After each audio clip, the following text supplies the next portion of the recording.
You're right, this weather that we're having might cause you some anxiety because it is extremely hot, and then we got some storms rolling in right after that. But I'll tell you more about those weather conditions coming up next. After Julia Vincent went to the 2016 Rio Olympic Games and won 6 straight gold medals at South African Nationals, she's changed the perception of the sport in her country. While the athletic department and people around USC Athletics see the SEC network as something that has increased exposure and benefited the school overall, some coaches and athletes don't think that it's helped with recruiting or success. Well, with the skies finally clearing up today, St. Patrick's Day should be nice and sunny, but I'll tell you how warm next. While these seniors swim their last strokes here at home, they leave the team with the sense that victory is not just about wins and losses, but it's also about the family they've created. St. Pat's and 5 Points isn't just a good revenue stream, it's the lifeline for 5 Point Spars.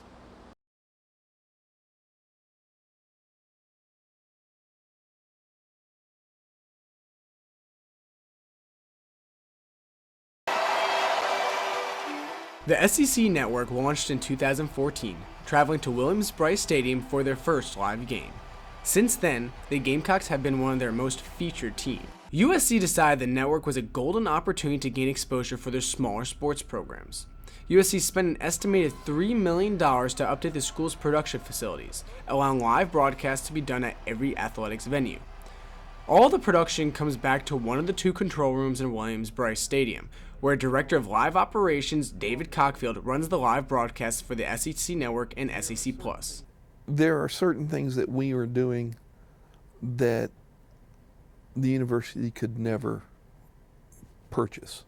The opportunities for students, the recognition we're getting outside of the area, students who are able to see us.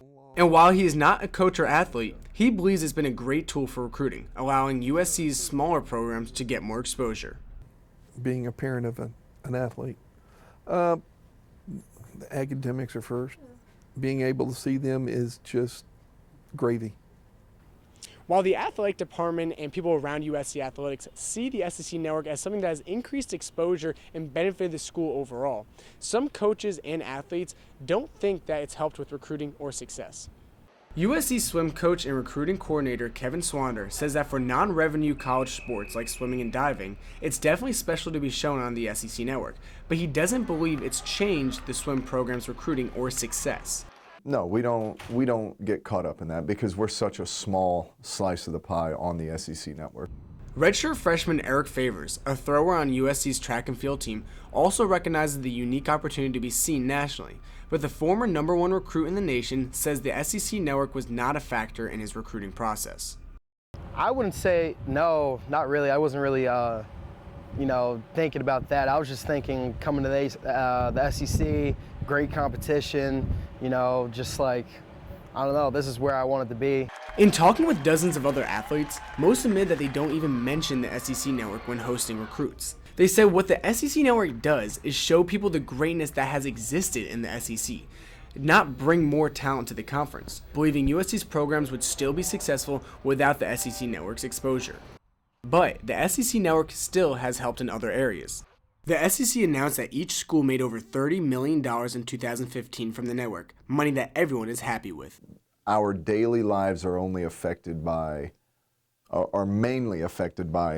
the amount of revenue that the network generates for the school.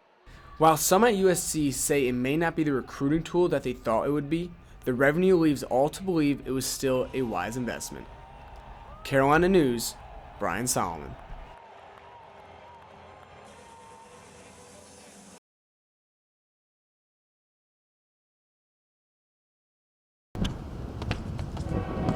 In track and field, there is no draft and there is no league. Going pro is more about competing at the highest level than collecting big checks. University of South Carolina hurdler UC Canervo has prepared for years to go pro after college and believes people have a misconception about the sport. I think people have like a wrong kind of view of athletes in the sense of it's easy money. There are 2 ways of making a living as a professional track and field athlete: getting signed to a shoe company's team or competing individually.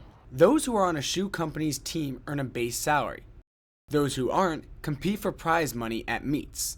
Only the top athletes in the world are signed to a shoe company. Like many others, former South Carolina star hurdler Dondre Eccles has to work a part-time job because he wasn't offered a contract out of college. When I made my decision, I'm going to chase my dream. But it gets hard sometimes when I have to stress over financial situations instead of just chasing my dream. While the top sprinters in the world have multi-million-dollar contracts, many Olympians make less than $15,000 a year, according to the Track and Field Athletes Association. Eccles often questions his decision to go pro. At the end of the day, we all came to college to get a degree as well. Well, that's the hardest thing knowing is that I have a degree and I can go get a job paying $30,000 to $40,000 to $50,000 a year, and I'm deciding to struggle right now in order to chase my dream. While sports like basketball and baseball attract athletes because of the big payouts, athletes in track and field go pro for personal values, not for the money. More like a passion, I guess, in track, because there's no money involved. So if you really want to make it, you have to like what you do.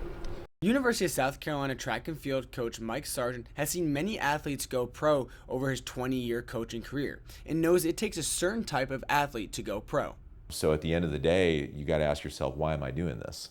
You know, because if you're saying, well, I just want to get paid, I don't know if that's enough of a motivation, you know, for someone to go through, you know, everything that they go through to make it. And while there is money to be made for those who dominate, the road to success is not easy in an individual sport. It's lonely, but it's not lonely, because when you're doing good, everybody's happy, everybody's for you. But when you're doing bad, nobody cares. So it's kind of like a life you choose. The difficulty to make big money in track and field shows that these athletes compete for the love, not the money. Bryan Solomon, Carolina News.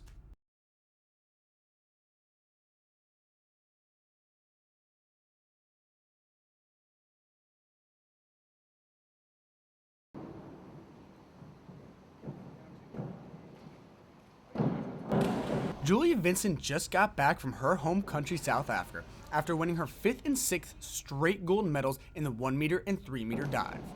These victories cap off an amazing year where she competed in the Summer Olympics, won SECs, and finished 4th in the NCAAs. But she says her 2 victories in South Africa are special. It actually means a lot because there was a period of my diving career for years where I was constantly hitting 4th place. I would be behind all 3 other girls for many years in a row, and so to be able to go back home now and be undefeated since I've come to college it's a really big thing for me. Vincent started diving late, at 14 years old, making her learning curve a hard one. Before I came in, I doubted myself a lot, and I wasn't quite aware of like what I could do with my diving. When she came in here, there was no way she was ready to make the Olympic team. Her climb has just been incredible. I mean, you know, she's gone from, you know, not even finally in our conference to winning it. But I will say this, talent-wise, I've never had anybody ever as talented as her. She's the first person I've had that I really do believe can win an Olympic gold medal. After Julia Vincent went to the 2016 Rio Olympic Games and won 6 straight gold medals at South African Nationals, she's changed the perception of the sport in her country. Vincent says that she tries to mentor the younger divers in South Africa to help them with their diving careers. They're reluctant to even send divers. Their organization over there, South Africa Swimming, has now changed their posture from maybe sending people to, you know, sending them all the time now. And that was a result of her making the Olympic team. And now that Vincent has won 6 straight gold medals at South African Nationals, her next step is to win a gold medal at World Championships. Bryan Solomon, Carolina News.